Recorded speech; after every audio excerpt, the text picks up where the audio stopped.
નમસ્કાર મિત્રો, અમારી યુટ્યુબ ચેનલ આવો ભક્તિ સત્સંગમાં આપ સૌનું હાર્દિક સ્વાગત છે।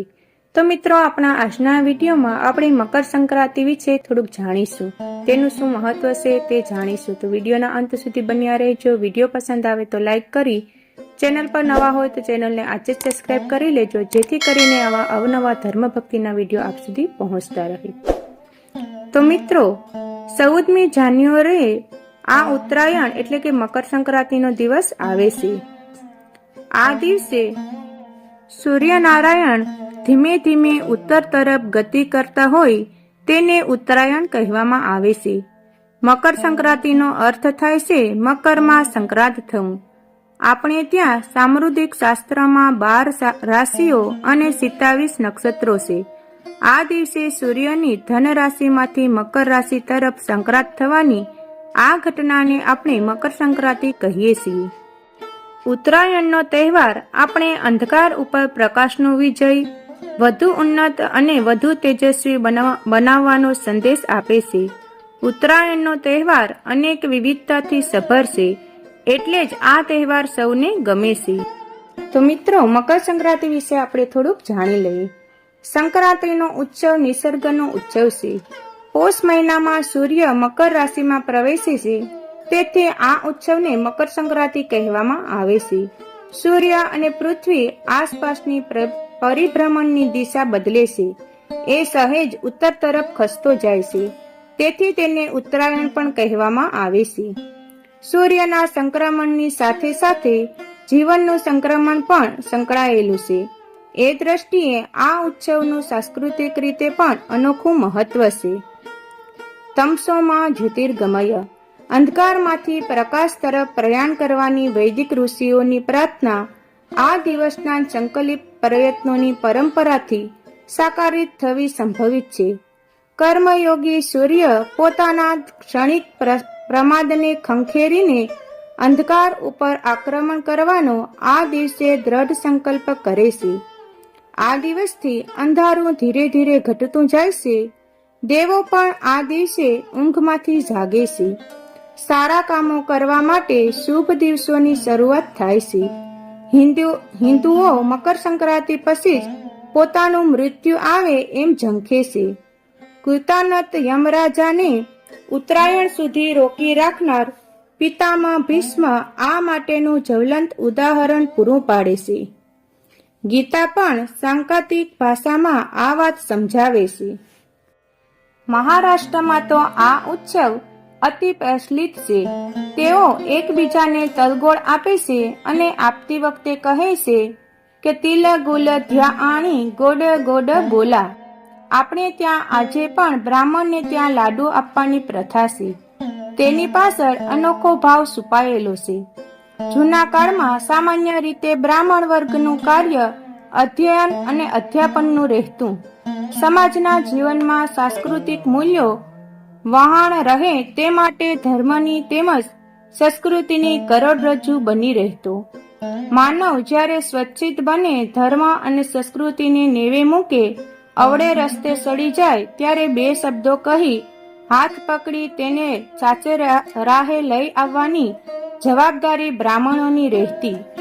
ટૂંકમાં તેને 2 કડવા વેણ કહેવા પણ પડતા અને બ્રાહ્મણ કડવો થતો, તેને કડવા થવું પડતું। તેના કડવા થવાની સંભવત આપણે તેના પ્રત્યેનો આદર ગુમાવી પણ બેસીએ।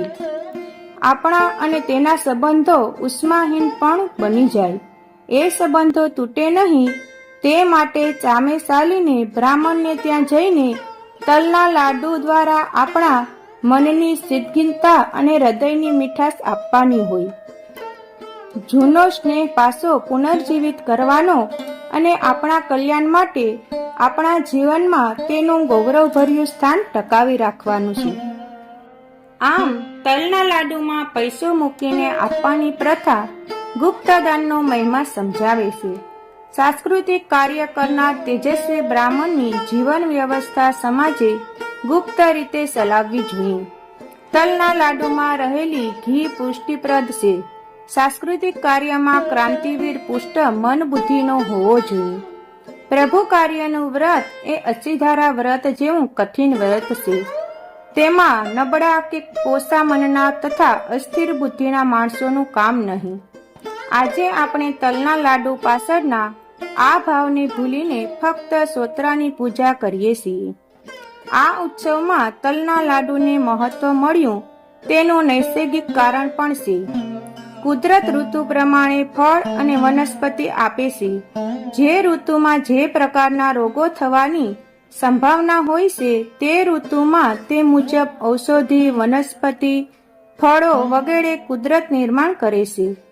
શિયાળાની સખ્ત ઠંડીમાં શરીરનું અંગે અંગ જકડાઈ ગયું હોય, લોહીનું ભ્રમણ મંદ થવાની સંભાવના રહે, રક્તવાહિનીઓ ઠંડીની અસરને નીચે આવે છે અને શરીર વૃક્ષ થાય, ત્યારે તેને સિદ્ધિકતાની જરૂર રહે છે અને તલમાં આ સિદ્ધિકતાનો ગુણ છે.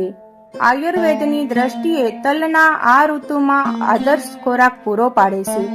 ખેતરમાંથી તાજો જ તલનો પાક ઘરે આવ્યો હોય ત્યારે વૃક્ષ થતા શરીર માટે આનાથી વધુ બીજી યોગ્ય ઔષધિ કઈ હોય? આ દિવસે પતંગ ચગાવવાની પ્રથા શરૂ થઈ તેની પાછળ પણ વિશિષ્ટ અર્થ રહેલો છે. સામાન્ય રીતે જોતા પતંગ ચગાવવા માટે ખુલ્લા મેદાનમાં કોઈ મકાનની છત પર કે અગાસીમાં જવું પડે અને ઠંડીના દિવસોમાં આ રીતે સહેજ સૂર્ય સ્નાન સાંપડી રહે. તાત્વિક દ્રષ્ટિએ જોતા આપણા જીવનનો પતંગ પણ આ વિશ્વની પાછળ રહેલી અદ્રષ્ટ શક્તિ કોઈ અજ્ઞાત અગાસીમાં ઊભી રહીને સગાવે છે. સંક્રાંતિના દિવસે જેમ આકાશમાં લાલ, પીળા, લીલા વગેરે રંગના પતંગો ઉડતા દેખાય છે, તેમ આ વિશ્વના વિશાળ આકાશમાં સત્તાધીશો, શ્રીમંતો, વિદ્વાનો વગેરે અનેક પ્રકારના પતંગો ઉડતા હોય છે.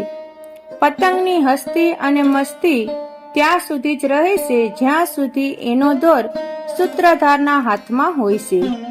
સૂત્રધારના હાથમાંથી છૂટેલો પતંગ વૃક્ષની ડાળી પર કે વીજળીના તાર પર ફાટેલી અને બંડીઓ અને વિકૃત દશામાં પડેલો જોવા મળે છે.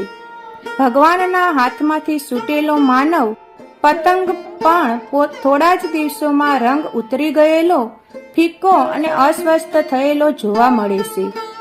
તેથી સંક્રાંતિના દિવસે પ્રભુ પાસે પ્રાર્થના કરવાની કે હે પ્રભુ, મારા જીવનનો પતંગ ઝોલે ન ચડે તે માટે મેં તારા હાથમાં તેનો દોર આપ્યો છે. સંક્ષેપમાં આ પર્વ નિમિત્તે સૂર્યનો પ્રકાશ, તલગોળની મીઠાશ અને પતંગનો તેના સૂત્રધાર ઉપરનો વિશ્વાસ આપણા જીવનમાં સાકારિત થાય તો જ એ આપણા જીવનનું યોગ્ય સંક્રમણ ગણાય છે. આમ મિત્રો, 14 જાન્યુઆરીથી મકર સૂર્યમાં પ્રવેશ કરે છે, જેના કારણે આ દિવસથી તમામ શુભ કામો શરૂ થઈ જાય છે. આ દિવસ બાદ બાળકોની બાબરી, સેદન સંસ્કાર, લગ્ન વગેરે શરૂ થઈ જાય છે. આ દિવસે પુણ્ય પ્રાપ્ત કરવા માટે આ દિવસે વહેલા ઉઠી જળમાં લાલ ચંદન અને લાલ ફૂલ નાખી બાળ લોટા જળ સૂર્યને ચડાવી સાથે ગાયત્રી મંત્રનો જાપ કરવો જોઈએ. તમારા પૂર્વજોને તલનું તેલ તર્પણ કરી જેનાથી તમારા વંશવૃદ્ધિ અને સમૃદ્ધિ જળવાઈ રહે. તલથી બનેલી વસ્તુઓનું સેવન કરો અને ખીચડીનું દાન કરવું જોઈએ. ગાયને સારો આપવો જોઈએ. સંતાનની પ્રાપ્તિ ઈચ્છનારા જાતકોને આ દિવસે ઉપવાસ કરી અને આદિત્ય હૃદય સ્તોત્રનો પાઠ કરવો જોઈએ. તો મિત્રો, આ વિડીયોમાં આપણે મકર સંક્રાંતિ વિશે થોડુંક જાણ્યું, તેનું મહત્વ શું છે તે જાણ્યું. જો વિડીયો પસંદ આવ્યો હોય તો લાઈક કરજો. હવે નવા વિડીયો સાથે મળીશું. ત્યાં સુધી સૌને જય સિયારામ, જય શ્રી કૃષ્ણ.